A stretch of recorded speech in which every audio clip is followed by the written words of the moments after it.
কিয়ামতের দিন শয়তান বিচার ফয়সালা হওয়ার পর একটা বক্তব্য দিবে। শয়তানের একটা বক্তব্য, ভাষণ। কি বলবে জানেন? শয়তান সেদিন বলবে, আল্লাহ, ওরা আমারে কেন দোষারোপ করে? আমার দোষটা কি? ওদেরকে আপনি নবী রাসূল পাঠাইলেন, ওদের কাছে আসমানি কিতাব দিলেন, কোনটা ভালো কোনটা মন্দ সব প্রশ্ন আউট করে দিলেন, ওদেরকে বিবেক দিলেন ভালো মন্দ চিন্তা করার। তা আমার অপরাধটা কি?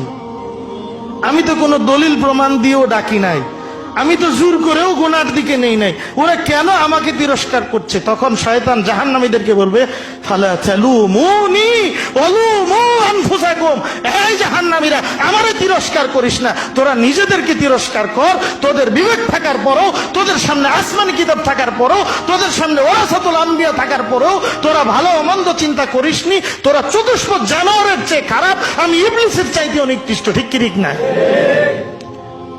আসুন আমরা এই বিবেকটাকে খাটাই, আমরা মুসলিম জীবন গঠন করি, ইসলামী জীবন গঠন করি, আল্লাহর পথে অগ্রসর হই, জান্নাতের পথে অগ্রসর হই।